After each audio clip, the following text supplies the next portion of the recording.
اور زمین پر کوئی چلنے پھرنے والا نہیں مگر اس کا رزق اللہ کے ذمے ہے۔ وہ اس کے رہنے کی جگہ کو بھی جانتا ہے اور جہاں سونپا جاتا ہے اسے بھی۔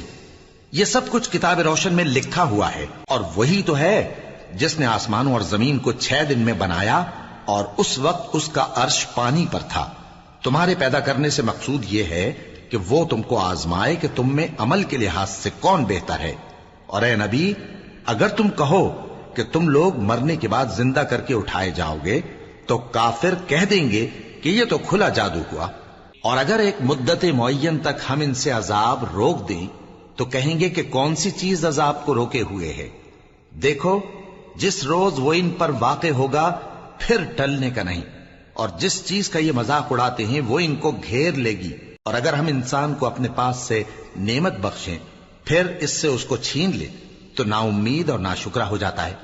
اور اگر تکلیف پہنچنے کے بعد آسائش کا مزہ چکھائیں تو خوش ہو کر کہتا ہے کہ سب سختیاں مجھ سے دور ہو گئیں۔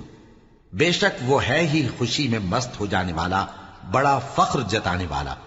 ہاں، جنہوں نے صبر کیا اور عمل نیک کیے، یہی ہیں جن کے لیے بخشش اور اجر عظیم ہے۔ تو شاید تم کچھ چیز وہی میں سے جو تمہارے پاس آتی ہے چھوڑ دو، اور اس خیال سے تمہارا دل تنگ ہو کہ کافر یہ کہنے لگیں کہ اس پر کوئی خزانہ کیوں نہیں نازل ہوا، یا اس کے ساتھ کوئی فرشتہ کیوں نہیں آیا۔ اے نبی، تم تو صرف نصیحت کرنے والے ہو، اور اللہ ہر چیز کا نگہبان ہے۔ کیا یہ لوگ کہتے ہیں کہ اس نے قرآن از خود بنا لیا ہے؟ کہہ دو کہ اگر سچے ہو تو تم بھی ایسی 10 صورتیں بنا لاؤ، اور اللہ کے سوا جس جس کو بلا سکتے ہو بلا بھی لو۔ بس اگر وہ تمہاری بات قبول نہ کریں تو جان لو کہ یہ قرآن اللہ کے علم سے اترا ہے، اور یہ کہ اس کے سوا کوئی معبود نہیں۔ تو کیا تم لوگ اسلام لاتے ہو؟ جو لوگ دنیا کی زندگی اور اس کی زیب و زینت کے طالب ہوں، ہم ان کے اعمال کا بدلہ انہیں دنیا ہی میں دے دیتے ہیں، اور اس میں ان کی حق تلفی نہیں کی جاتی۔ یہ وہ لوگ ہیں جن کے لیے آخرت میں آتش جہنم کے سوا اور کچھ نہیں، اور جو عمل انہوں نے دنیا میں کیے سب برباد، اور جو کچھ یہ کرتے رہے سب ضائع ہوا۔ بھلا جو لوگ اپنے پروردگار کی طرف سے دلیل روشن رکھتے ہوں اور ان کے ساتھ ایک آسمانی گواہ بھی اس کی جانب سے ہو، اور اس سے پہلے موسیٰ کی کتاب ہو جو پیشوا اور رحمت ہے، تو کیا وہ قرآن پر ایمان نہیں لائیں گے؟ یہی لوگ تو اس پر ایمان لاتے ہیں، اور جو کوئی اور فرقوں میں سے اس سے منکر ہو تو اس کا ٹھکانہ آگ ہے۔ تو تم اس قرآن سے شک میں نہ ہونا، یہ تمہارے پروردگار کی طرف سے حق ہے، لیکن اکثر لوگ ایمان نہیں لاتے۔ اور اس سے بڑھ کر ظالم کون ہوگا جو اللہ پر جھوٹ باندھے؟ ایسے لوگ اپنے رب کے سامنے پیش کیے جائیں گے اور گواہ کہیں گے کہ یہی لوگ ہیں جنہوں نے اپنے پروردگار پر جھوٹ بولا تھا۔ سن رکھو کہ ظالموں پر اللہ کی لعنت ہے، جو اللہ کے رستے سے روکتے اور اس میں کجی چاہتی ہیں، اور وہ آخرت کا بھی انکار کرتے ہیں۔ یہ لوگ زمین میں کہیں چھپ کر اللہ کو ہرا نہیں سکتے، اور نہ اللہ کے سوا کوئی ان کا حمایتی ہے۔ اے پیغمبر، ان کو دگنا عذاب دیا جائے گا، کیونکہ یہ شدت کفر سے تمہاری بات نہیں سن سکتے تھے اور نہ تم کو دیکھ سکتے تھے۔ یہی ہیں جنہوں نے اپنے آپ کو خسارے میں ڈالا، اور جو کچھ یہ افترا کیا کرتے تھے ان سے جاتا رہا۔ بلا شبہ یہ لوگ آخرت میں سب سے زیادہ نقصان پانے والے ہیں۔ جو لوگ ایمان لائے اور عمل نیک کیے اور اپنے پروردگار کے آگے عاجزی کی، یہی صاحب جنت ہیں، ہمیشہ اس میں رہیں گے۔ دونوں فریقوں یعنی کافر و مومن کی مثال ایسی ہے جیسے ایک اندھا بہرا ہو اور ایک دیکھتا سنتا۔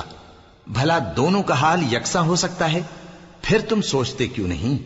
اور ہم نے نوح کو ان کی قوم کی طرف بھیجا تو انہوں نے ان سے کہا کہ میں تم کو کھول کھول کر ڈر سنانے اور یہ پیغام پہنچانے آیا ہوں کہ اللہ کے سوا کسی کی عبادت نہ کرو، مجھے تمہاری نسبت دردناک عذاب کا خوف ہے۔ تو ان کی قوم کے سردار جو کافر تھے کہنے لگے کہ ہم تم کو اپنے ہی جیسا ایک آدمی دیکھتے ہیں، اور یہ بھی دیکھتے ہیں کہ تمہارے پیرو وہی لوگ ہوئے ہیں جو ہم میں ادنا درجے کے ہیں، اور وہ بھی سطحی رائے سے، اور ہم تم میں اپنے اوپر کسی طرح کی فضیلت نہیں دیکھتے بلکہ تمہیں جھوٹا خیال کرتے ہیں۔ فرمایا کہ اے قوم، دیکھو تو اگر میں اپنے پروردگار کی طرف سے دلیل روشن رکھتا ہوں اور اس نے مجھے اپنے ہاں سے رحمت بخشی ہو جس کی حقیقت تم سے پوشیدہ ہو گئی ہے، تو کیا ہم اس کے لیے تمہیں مجبور کر سکتے ہیں جبکہ تم اس سے ناخوش ہو؟ اور اے قوم، میں اس نصیحت کے بدلے تم سے مال و زر کا مطالبہ تو نہیں کرتا، میرا صلہ تو اللہ کے ذمے ہے، اور جو لوگ ایمان لائے ہیں میں ان کو نکالنے والا بھی نہیں ہوں، وہ تو اپنے پروردگار سے ملنے والے ہیں، لیکن میں دیکھتا ہوں کہ تم لوگ نادانی کر رہے ہو۔ اے میری قوم، اگر میں ان کو نکال دوں تو اللہ کی گرفت سے بچانے کے لیے کون میری مدد کر سکتا ہے؟ بھلا تم غور کیوں نہیں کرتے؟ اور میں نہ تم سے یہ کہتا ہوں کہ میرے پاس اللہ کے خزانے ہیں، اور نہ یہ کہ میں غیب جانتا ہوں، اور نہ یہ کہتا ہوں کہ میں فرشتہ ہوں، اور نہ ان لوگوں کی نسبت جن کو تم حقارت کی نظر سے دیکھتے ہو یہ کہتا ہوں کہ اللہ ان کو بھلائی یعنی اعمال کی جزا نہیں دے گا۔ جو ان کے دلوں میں ہے اسے اللہ خوب جانتا ہے، اگر میں ایسا کہوں تو بے انصافوں میں ہو جاؤں۔ انہوں نے کہا کہ نوح، تم نے ہم سے جھگڑا تو کیا اور جھگڑا بھی بہت کیا، اب اگر تم سچے ہو تو جس چیز سے ہمیں ڈراتے ہو وہ ہم پر لا نازل کرو۔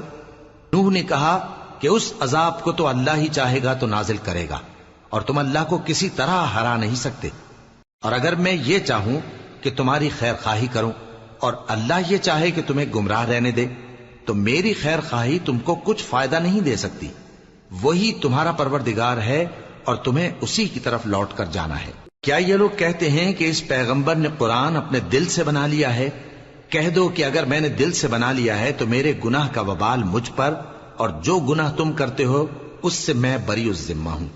اور نوح کی طرف وحی کی گئی کہ تمہاری قوم میں جو لوگ ایمان لا چکے ان کے سوا اور کوئی ایمان نہیں لائے گا، تو جو کام یہ کر رہے ہیں ان کی وجہ سے غم نہ کھاؤ، اور ایک کشتی ہمارے حکم سے ہمارے سامنے بناؤ، اور جو لوگ ظالم ہیں ان کے بارے میں مجھ سے کچھ نہ کہنا، کیونکہ وہ ضرور غرق کر دیے جائیں گے۔ اور نوح نے کشتی بنانا شروع کر دی، اور جب ان کی قوم کے سردار ان کے پاس سے گزرتے تو ان سے تمسخر کرتے، وہ کہتے کہ اگر تم ہم سے تمسخر کرتے ہو تو جس طرح تم ہم سے تمسخر کرتے ہو اسی طرح ایک وقت ہم بھی تم سے تمسخر کریں گے، اور تم کو جلد معلوم ہو جائے گا کہ کس پر عذاب آتا ہے جو اسے رسوا کرے گا، اور کس پر ہمیشہ کا عذاب نازل ہوتا ہے، یہاں تک کہ جب ہمارا حکم آ پہنچا اور تنور جوش مارنے لگا تو ہم نے نوح کو حکم دیا کہ ہر قسم کے پالتو جانوروں میں سے جوڑا جوڑا یعنی ایک ایک نر اور ایک ایک مادہ لے لو، اور جس شخص کی نسبت حکم ہو چکا ہے کہ ہلاک ہو جائے گا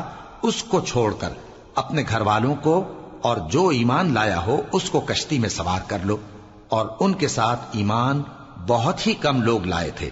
نوح نے کہا کہ اللہ کا نام لے کر کہ اسی کے کرم سے اس کا چلنا اور ٹھہرنا ہے، اس میں سوار ہو جاؤ، بے شک میرا پروردگار بخشنے والا ہے، مہربان ہے۔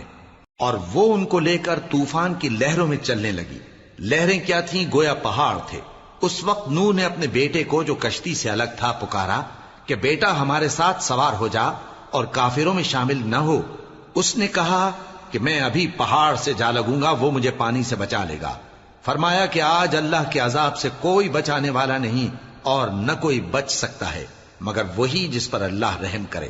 اتنے میں دونوں کے درمیان لہر حائل ہو گئی اور وہ ڈوب کر رہ گیا، اور حکم دیا گیا کہ اے زمین اپنا پانی نگل جا اور اے آسمان تھم جا، اور پانی خشک ہو گیا اور کام تمام کر دیا گیا، اور کشتی کوہ جودی پر جا ٹھہری، اور کہہ دیا گیا کہ بے انصاف لوگوں پر لعنت۔ اور نوح نے اپنے پروردگار کو پکارا اور کہا کہ پروردگار، میرا بیٹا بھی میرے گھر والوں میں ہے، تو اس کو بھی نجات دے، تیرا وعدہ سچا ہے اور تو بہترین حاکم ہے۔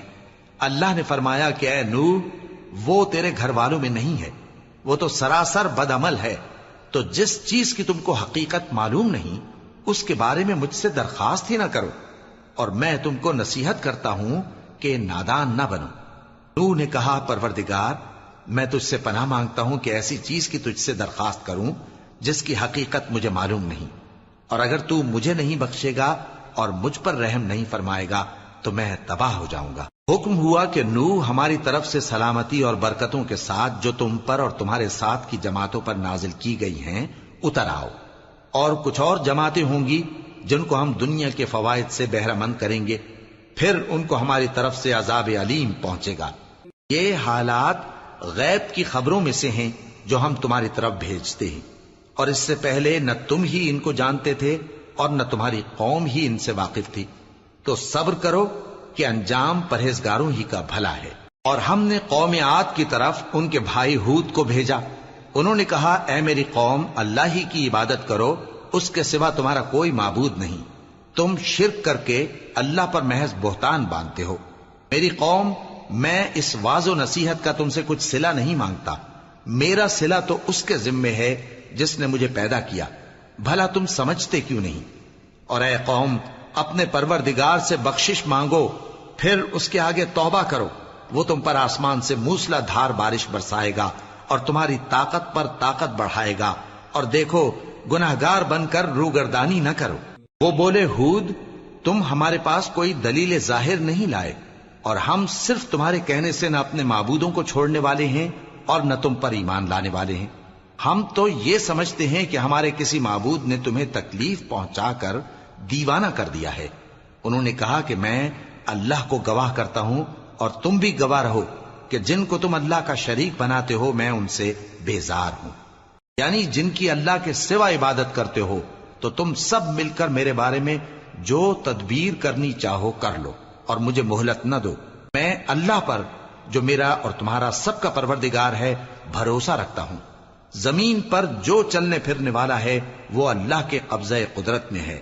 بے شک میرا پروردگار سیدھے رستے پر ہے. اب اگر تم روگردانی کرو گے تو جو پیغام میرے ذریعے تمہاری طرف بھیجا گیا ہے وہ میں نے تمہیں پہنچا دیا ہے، اور میرا پروردگار تمہاری جگہ اور لوگوں کو لا بسائے گا، اور تم اللہ کا کچھ بھی نہیں بگاڑ سکو گے.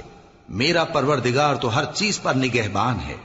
اور جب ہمارا حکم عذاب آ پہنچا تو ہم نے ہود کو اور جو لوگ ان کے ساتھ ایمان لائے تھے ان کو اپنی مہربانی سے بچا لیا اور انہیں عذاب شدید سے نجات دی. یہ وہی قوم عاد ہے جس نے اللہ کی نشانیوں سے انکار کیا اور اس کے پیغمبروں کی نافرمانی کی اور ہر سرکش و متکبر کا کہا مانا. اور اس دنیا میں بھی لعنت ان کے پیچھے لگی رہی اور قیامت کے دن بھی لگی رہے گی. دیکھو قوم عاد نے اپنے پروردگار سے کفر کیا، اور سن رکھو قوم عاد پر پھٹکار ہے جو ہود کی قوم تھی. اور قوم سمود کی طرف ان کے بھائی صالح کو بھیجا تو انہوں نے کہا اے قوم اللہ ہی کی عبادت کرو، اس کے سوا تمہارا کوئی معبود نہیں. اسی نے تم کو زمین سے پیدا کیا اور اس میں آباد کیا، تو اس سے مغفرت مانگو اور اس کے آگے توبہ کرو. بے شک میرا پروردگار نزدیک بھی ہے اور دعا کا قبول کرنے والا بھی ہے. انہوں نے کہا کہ صالح اس سے پہلے ہم تم سے کئی طرح کی امیدیں رکھتے تھے، اب وہ منقطع ہو گئی. کیا تم ہم کو ان چیزوں سے منع کرتے ہو جن کو ہمارے بزرگ پوجتے آئے ہیں؟ اور جس بات کی طرف تم ہمیں بلاتے ہو اس کی طرف سے ہم بڑے بھاری شک میں ہیں.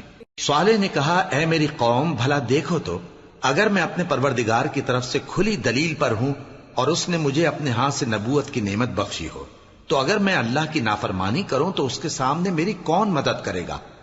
تم تو کفر کی باتوں سے میرا نقصان ہی کرتے ہو.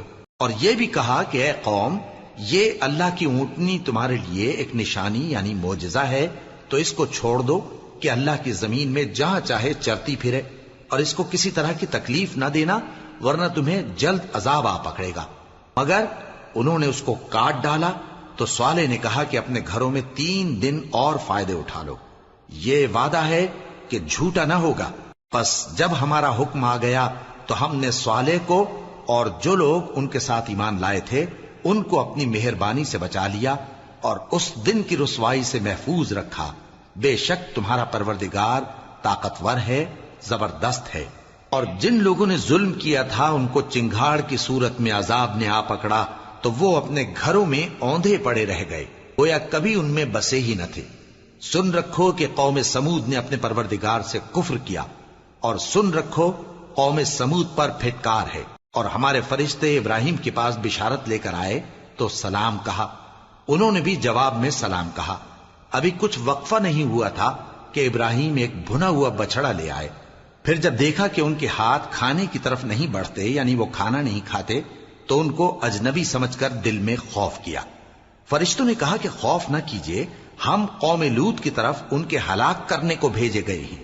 اور ابراہیم کی بیوی جو پاس کھڑی تھی ہنس پڑی تو ہم نے اس کو اسحاق کی اور اسحاق کے بعد یعقوب کی خوشخبری دی. اس نے کہا اے میرے بچہ ہوگا، میں تو بڑھیا ہوں اور یہ میرے میاں بھی بوڑھے ہیں، یہ تو بڑی عجیب بات ہے. انہوں نے کہا کیا تم اللہ کی قدرت سے تعجب کرتی ہو؟ اے اہل بیت، تم پر اللہ کی رحمت اور اس کی برکتیں ہیں، وہ لائق تعریف ہے، بڑا ہے۔ پھر جب ابراہیم سے خوف جاتا رہا اور ان کو خوشخبری بھی مل گئی تو قوم لوط کے بارے میں لگے ہم سے بحث کرنے۔ بے شک ابراہیم بڑے تحمل والے، نرم دل اور رجوع کرنے والے تھے۔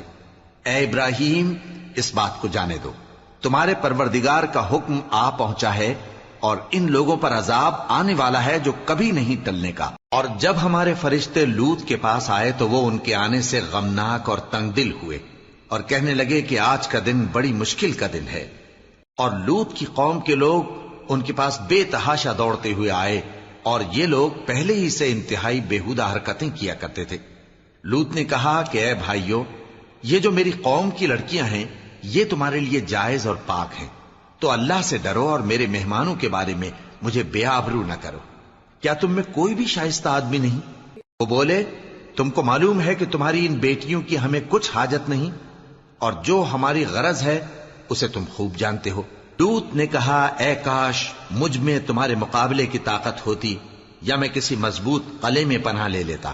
فرشتوں نے کہا اے لوط، ہم تمہارے پروردگار کے فرشتے ہیں، یہ لوگ ہرگز تم تک نہیں پہنچ سکیں گے، تو کچھ رات رہے سے اپنے گھر والوں کو لے کر چل دو اور تم میں سے کوئی شخص پیچھے مڑ کر نہ دیکھے مگر تمہاری بیوی کے جو آفت ان پر پڑنے والی ہے وہی اس پر بھی پڑے گی۔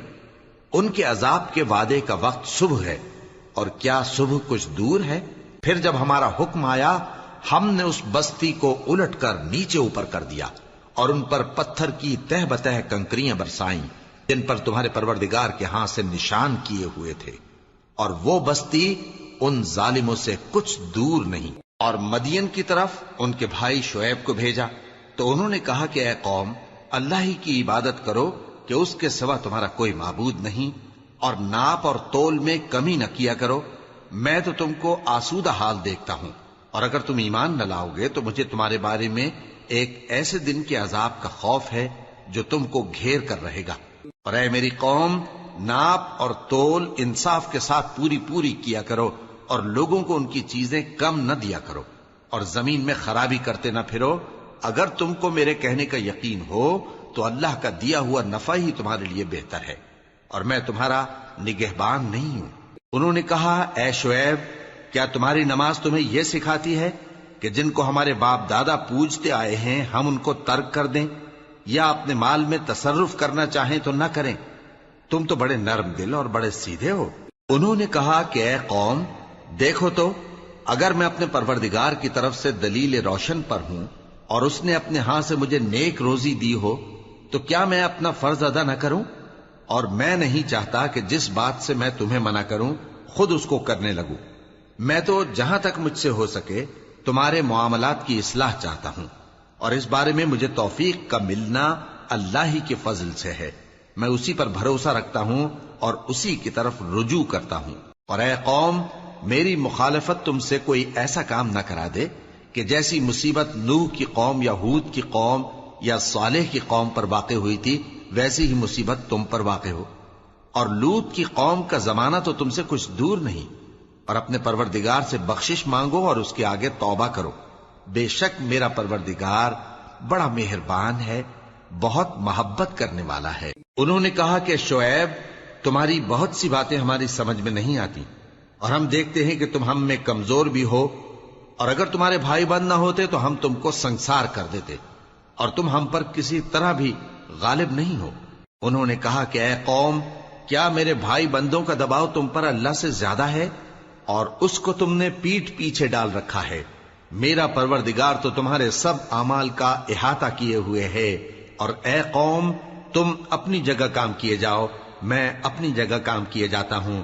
تم کو ان قریب معلوم ہو جائے گا کہ رسوا کرنے والا عذاب کس پر آتا ہے اور جھوٹا کون ہے، اور تم بھی انتظار کرو، میں بھی تمہارے ساتھ انتظار کرتا ہوں۔ اور جب ہمارا حکم آ پہنچا تو ہم نے شعیب کو اور جو لوگ ان کے ساتھ ایمان لائے تھے ان کو تو اپنی رحمت سے بچا لیا، اور جو ظالم تھے ان کو چنگھاڑ نے آ دبوچا، تو وہ اپنے گھروں میں اوندھے پڑے رہ گئے، گویا ان میں کبھی بسے ہی نہ تھے۔ سن رکھو کہ مدین پر ویسی ہی پھٹکار ہے جیسی سمود پر پھٹکار تھی۔ اور ہم نے موسیٰ کو اپنی نشانیاں اور دلیل روشن دے کر بھیجا فرعون اور اس کے سرداروں کی طرف، تو وہ فرعون ہی کے حکم پر چلتے رہے، حالانکہ فرعون کا حکم درست نہیں تھا۔ وہ قیامت کے دن اپنی قوم کے آگے آگے چلے گا، پھر ان کو دوزخ میں جا اتارے گا، اور جس مقام پر وہ اتارے جائیں گے وہ برا ہے۔ اور اس جہان میں بھی لعنت ان کے پیچھے لگا دی گئی، اور قیامت کے دن بھی پیچھے لگی رہے گی۔ جو انعام ان کو ملا ہے برا ہے۔ یہ پرانی بستیوں کے تھوڑے سے حالات ہیں جو ہم تم سے بیان کرتے ہیں، ان میں سے بعض تو باقی ہیں اور بعض تہس نہس ہو گئیں۔ اور ہم نے ان لوگوں پر ظلم نہیں کیا بلکہ انہوں نے خود اپنے اوپر ظلم کیا۔ غرض جب تمہارے پروردگار کا حکم آ پہنچا تو جن معبودوں کو وہ اللہ کے سوا پکارا کرتے تھے وہ ان کے کچھ بھی کام نہ آئے، اور بربادی کے سوا انہیں اور کچھ نہ دے سکے۔ اور تمہارا پروردگار جب نافرمان بستیوں کو پکڑا کرتا ہے تو اس کی پکڑ اسی طرح کی ہوتی ہے، بے شک اس کی پکڑ دکھ دینے والی سخت ہے۔ ان قصوں میں اس شخص کے لیے جو عذاب آخرت سے ڈرے عبرت ہے۔ یہ وہ دن ہوگا جس میں سب اکٹھے کیے جائیں گے، اور یہی وہ دن ہوگا جس میں سب اللہ کے روبرو حاضر کیے جائیں گے، اور ہم اس کے لانے میں ایک وقت معین تک تاخیر کر رہے ہیں۔ جس روز وہ آ جائے گا تو کوئی شخص اللہ کے حکم کے بغیر بول بھی نہیں سکے گا۔ پھر ان میں سے کچھ بدبخت ہوں گے اور کچھ نیک بخت۔ تو جو بدبخت ہوں گے وہ دوزخ میں ڈال دیے جائیں گے، اس میں ان کو چلانا اور دھاڑنا ہوگا۔ جب تک آسمان و زمین ہیں وہ اسی میں رہیں گے مگر جتنا تمہارا پروردگار چاہے، بے شک تمہارا پروردگار جو چاہتا ہے کر دیتا ہے۔ اور جو نیک بخت ہوں گے وہ بہشت میں داخل کیے جائیں گے، اور جب تک آسمان اور زمین ہیں ہمیشہ اسی میں رہیں گے مگر جتنا تمہارا پروردگار چاہے۔ یہ اللہ کی بخشش ہے جو کبھی منقطع نہیں ہوگی۔ تو یہ لوگ جو غیر اللہ کی پرستش کرتے ہیں اس سے تم شک میں نہ پڑنا، یہ اسی طرح پرستش کرتے ہیں جس طرح پہلے سے ان کے باپ دادا پرستش کرتے آئے ہیں، اور ہم ان کو ان کا حصہ پورا پورا بغیر کچھ کم کیے دینے والے ہیں۔ اور ہم نے موسیٰ کو کتاب دی تو اس میں اختلاف کیا گیا، اور اگر تمہارے پروردگار کی طرف سے ایک بات پہلے نہ ہو چکی ہوتی تو ان میں فیصلہ کر دیا جاتا، اور وہ تو اس کی طرف سے بڑے بھاری شک میں پڑے ہوئے ہیں۔ اور تمہارا پروردگار ان سب کو قیامت کے دن ان کے اعمال کا پورا پورا بدلہ دے گا، بے شک جو عمل یہ کرتے ہیں وہ اس سے واقف ہے۔ سو اے پیغمبر، جیسا تم کو حکم ہوتا ہے اس پر تم اور جو لوگ تمہارے ساتھ تائب ہوئے ہیں قائم رہو، اور حد سے تجاوز نہ کرنا، وہ تمہارے سب اعمال کو دیکھ رہا ہے۔ اور مسلمانوں، جو لوگ ظالم ہیں ان کی طرف مائل نہ ہونا، نہیں تو تمہیں بھی دوزخ کی آگ آ لپٹے گی، اور اللہ کے سوا تمہارے کوئی دوست نہیں ہوں گے، پھر تمہیں کوئی مدد بھی نہ ملے گی۔ اور دن کے دونوں سروں یعنی صبح اور شام کے اوقات میں اور رات کی چند ساعتوں میں نماز پڑھا کرو، کچھ شک نہیں کہ نیکیاں گناہوں کو دور کر دیتی ہیں۔ یہ ان کے لیے نصیحت ہے جو نصیحت قبول کرنے والے ہیں۔ اور صبر کیے رہو کہ اللہ نیکوکاروں کا اجر ضائع نہیں کرتا۔ تو جو امتیں تم سے پہلے گزر چکی ہیں ان میں ایسے ہوش مند کیوں نہ ہوئے جو ملک میں خرابی کرنے سے روکتے؟ ہاں، ایسے تھوڑے سے تھے جن کو ہم نے ان میں سے نجات بخشی، اور جو ظالم تھے وہ انہی باتوں کے پیچھے لگے رہے جن میں عیش و آرام تھا، اور وہ گناہوں میں ڈوبے ہوئے تھے۔ اور تمہارا پروردگار ایسا نہیں ہے کہ بستیوں کو جبکہ وہاں کے باشندے نیکوکار ہوں از راہ ظلم تباہ کر دے۔ اور اگر تمہارا پروردگار چاہتا تو تمام لوگوں کو ایک ہی جماعت کر دیتا، اور وہ برابر اختلاف کرتے رہیں گے، مگر جن پر تمہارا پروردگار رحم فرمائے، اور اسی لیے اس نے ان کو پیدا کیا ہے۔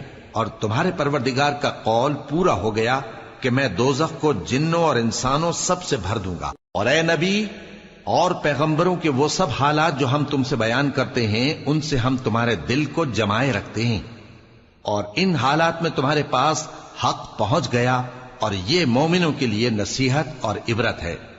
اور جو لوگ ایمان نہیں لائے ان سے کہہ دو کہ تم اپنی جگہ عمل کیے جاؤ، ہم اپنی جگہ عمل کیے جاتے ہیں، اور نتیجہ اعمال کا تم بھی انتظار کرو، ہم بھی انتظار کرتے ہیں۔ اور آسمانوں اور زمین کی چھپی چیزوں کا علم اللہ ہی کو ہے، اور تمام معاملات اسی کی طرف رجوع کیے جائیں گے۔ تو اسی کی عبادت کرو اور اسی پر بھروسہ رکھو، اور جو کچھ تم لوگ کر رہے ہو تمہارا پروردگار اس سے بے خبر نہیں۔ شروع اللہ کا نام لے کر جو بڑا مہربان نہایت رحم والا ہے۔ الف لام را، یہ کتاب روشن کی آیتیں ہیں۔ ہم نے اس قرآن کو عربی میں نازل کیا ہے تاکہ تم لوگ سمجھ سکو۔ اے پیغمبر، ہم اس قرآن کے ذریعے سے جو ہم نے تمہاری طرف بھیجا ہے تمہیں ایک نہایت اچھا قصہ سناتے ہیں، اور تم اس سے پہلے بے خبر تھے۔ جب یوسف نے اپنے والد سے کہا کہ ابا، میں نے خواب میں 11 ستاروں اور سورج اور چاند کو دیکھا ہے، دیکھتا کیا ہوں کہ وہ مجھے سجدہ کر رہی ہیں۔ انہوں نے کہا کہ بیٹا، اپنے خواب کا ذکر اپنے بھائیوں سے نہ کرنا، نہیں تو وہ تمہارے حق میں کوئی چال چلیں گے۔ کچھ شک نہیں کہ شیطان انسان کا کھلا دشمن ہے، اور اسی طرح اللہ تمہیں برگزیدہ و ممتاز کرے گا اور خواب کی باتوں کی تعبیر کا علم سکھائے گا، اور جس طرح اس نے اپنی نعمت پہلے تمہارے دادا پر دادا ابراہیم اور اسحاق پر پوری کی تھی، اسی طرح تم پر اور اولاد یعقوب پر پوری کرے گا۔ بے شک تمہارا پروردگار سب کچھ جاننے والا ہے، حکمت والا ہے۔ ہاں، یوسف اور ان کے بھائیوں کے قصے میں پوچھنے والوں کے لیے بہت سی نشانیاں ہیں۔ جب انہوں نے آپس میں تذکرہ کیا کہ یوسف اور اس کا بھائی ابا کو ہم سے زیادہ پیارے ہیں، حالانکہ ہم جماعت کی جماعت ہیں، کچھ شک نہیں کہ ابا کھلی غلطی پر ہیں، یوسف کو یا تو جان سے مار ڈالو یا کسی ملک میں پھینک آؤ، پھر ابا کی توجہ صرف تمہاری طرف ہو جائے گی، اور اس کے بعد تم نیک لوگوں میں ہو جاؤ گے۔ ان میں سے ایک کہنے والے نے کہا کہ یوسف کو جان سے نہ مارو، کسی اندھے کنویں میں ڈال دو کہ کوئی راہگیر اسے نکال کر کسی دوسرے ملک میں لے جائے گا۔ اگر تم کو کرنا ہی ہے تو یوں کرو۔ یہ مشورہ کر کے وہ اپنے والد سے کہنے لگے کہ ابا جان، کیا سبب ہے کہ آپ یوسف کے بارے میں ہمارا اعتبار نہیں کرتے، حالانکہ ہم اس کے خیر خواہ ہیں؟ کل اسے ہمارے ساتھ بھیج دیجئے کہ خوب میوے کھائے اور کھیلے کودے، ہم اس کے نگہبان ہیں۔ انہوں نے کہا کہ یہ امر مجھے غمناک کیے دیتا ہے کہ تم اسے لے جاؤ، یعنی وہ مجھ سے جدا ہو جائے، اور مجھے یہ بھی خوف ہے کہ تم کھیل میں اس سے غافل ہو جاؤ اور اسے بھیڑیا کھا جائے۔ وہ کہنے لگے کہ اگر ہماری موجودگی میں کہ ہم ایک طاقتور جماعت ہیں اسے بھیڑیا کھا گیا تو ہم بڑے نقصان میں پڑ گئے۔ غرض جب وہ اس کو لے گئے اور اس بات پر اتفاق کر لیا کہ اس کو اندھے کنویں میں ڈال دیں، اور ہم نے یوسف کی طرف وحی بھیجی کہ ایک وقت ایسا آئے گا کہ تم انہیں ان کے اس سلوک سے آگاہ کرو گے، اور ان کو اس وحی کی کچھ خبر نہ ہوگی۔ اور یہ حرکت کر کے وہ رات کے وقت باپ کے پاس روتے ہوئے آئے، کہنے لگے کہ ابا جان، ہم تو دوڑنے اور ایک دوسرے سے آگے نکلنے میں مصروف ہو گئے اور یوسف کو اپنے اسباب کے پاس چھوڑ گئے تو اسے بھیڑیا کھا گیا، اور آپ ہماری بات کو گو ہم سچ ہی کہتے ہیں باور نہیں کریں گے، اور ان کے کرتے پر جھوٹ موٹ کا لہو بھی لگا لائے۔ یعقوب نے کہا کہ یوں نہیں ہے، بلکہ تم اپنے دل سے یہ بات بنا لائے ہو۔ اچھا، صبر کہ وہی خوب ہے، اور جو تم بیان کرتے ہو اس کے بارے میں اللہ ہی سے مدد چاہیے۔ اور اب اللہ کی شان دیکھو کہ اس کنویں کے قریب ایک قافلہ آوارد ہوا اور انہوں نے پانی کے لیے اپنا سقا بھیجا، تو اس نے کنویں میں ڈول لٹکایا، یوسف اس سے لٹک گئے۔ وہ بولا، زہے قسمت، یہ تو ایک لڑکا ہے، اور اس کو قیمتی سرمایہ سمجھ کر چھپا لیا۔ اور جو کچھ وہ کرتے تھے اللہ کو خوب معلوم تھا، اور انہوں نے اس کو تھوڑی سی قیمت یعنی مادود چند درہموں پر بیچ ڈالا، اور وہ اس سے بیزار ہو رہے تھے۔ اور مصر میں جس شخص نے اس کو خریدا، اس نے اپنی بیوی سے جس کا نام زلیخا تھا کہا کہ اس کو عزت و اکرام سے رکھو، عجب نہیں کہ یہ ہمیں فائدہ دے یا ہم اسے بیٹا بنا لیں۔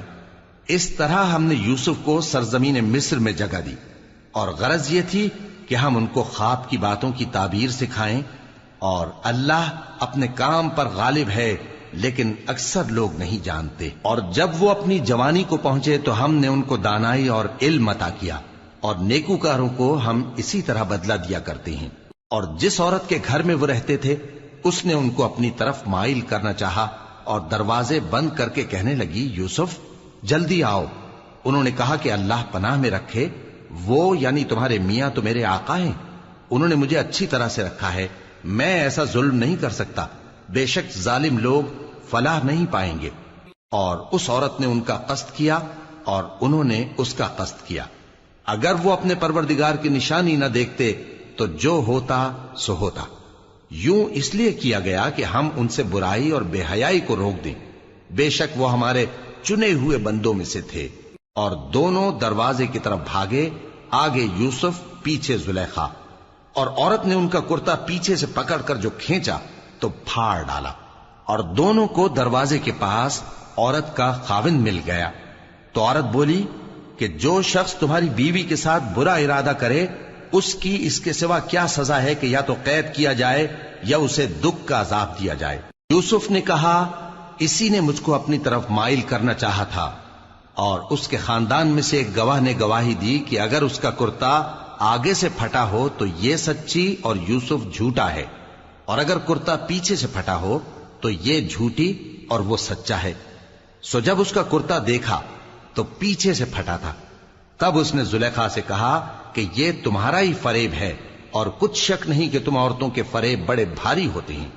یوسف اس بات کا خیال نہ کر، اور زلیخا تو اپنے گناہ کی بخشش مانگ، بے شک خطا تیری ہی ہے۔ اور شہر میں عورتیں گفتگویں کرنے لگیں کہ عزیز کی بیوی اپنے غلام کو اپنی طرف مائل کرنا چاہتی ہے، اور اس کی محبت اس کے دل میں گھر کر گئی ہے، ہم دیکھتی ہیں کہ وہ کھلی گمراہی میں ہے۔ پھر جب زلیخا نے ان عورتوں کی گفتگو جو حقیقت میں دیدار یوسف کے لیے ایک چال تھی سنی، تو ان کے پاس دعوت کا پیغام بھیجا، اور ان کے لیے ایک محفل مرتب کی، اور پھل تراشنے کے لیے ہر ایک کو ایک ایک چھری دی، اور یوسف سے کہا کہ ان کے سامنے آؤ۔ جب عورتوں نے ان کو دیکھا تو ان کا روب حسن ان پر ایسا چھا گیا کہ پھل تراشتے تراشتے اپنے ہاتھ کاٹ لیے، اور بے ساختہ بول اٹھیں کہ اللہ پاک ہے، یہ آدمی نہیں، یہ تو کوئی بزرگ فرشتہ ہے۔ زلیخا نے کہا تو یہ وہی ہے جس کے بارے میں تم مجھے تانے دیتی تھیں، اور بے شک میں نے اس کو اپنی طرف مائل کرنا چاہا مگر یہ بچا رہا، اور اگر یہ وہ کام نہ کرے گا جو میں اسے کہتی ہوں تو قید کر دیا جائے گا اور ذلیل ہوگا۔ یوسف نے دعا کی کہ پروردگار جس کام کی طرف یہ مجھے بلاتی ہیں اس کی نسبت مجھے قید پسند ہے، اور اگر تو مجھ سے ان کے فریب کو نہ ہٹائے گا تو میں ان کی طرف مائل ہو جاؤں گا اور نادانوں میں سے ہو جاؤں گا۔